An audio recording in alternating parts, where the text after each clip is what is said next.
So you've just ended a relationship and you've realized it looks like all the other ones that came before it, which is, well, I don't know what the right word is, but it's frustrating, isn't it?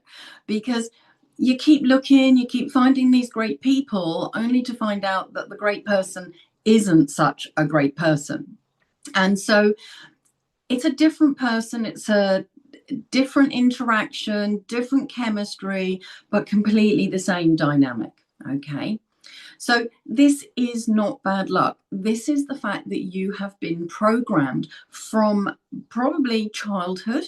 It may have started later in life, but most times it starts in childhood and we just don't realize it. Okay.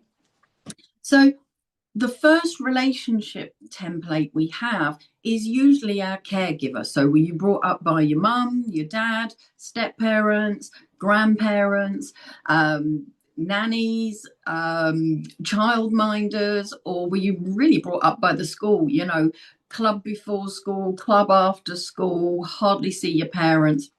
But that imprint is what has created your pattern. Okay. And your nervous system has learned what love looks like from them. Okay. Now, it doesn't mean that your parents or your caregiver are terrible people. Please don't get me wrong. Okay.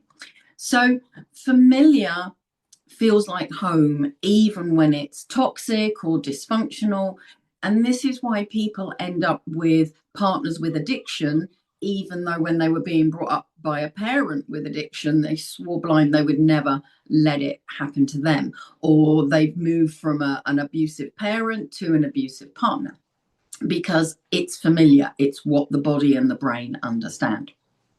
So your brain is looking for patterns. Okay. So what we have to do is find the original root and address it.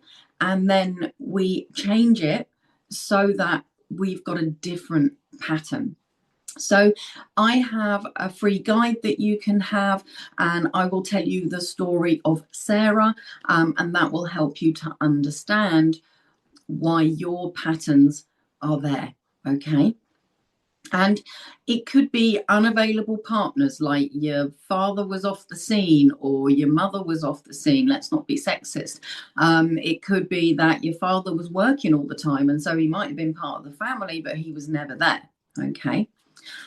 And so what you find is that you stopped realizing that unavailability was attractive. Okay. And it's time to change the way that you view everything, the way you view yourself, the way you view love, the way you view relationships.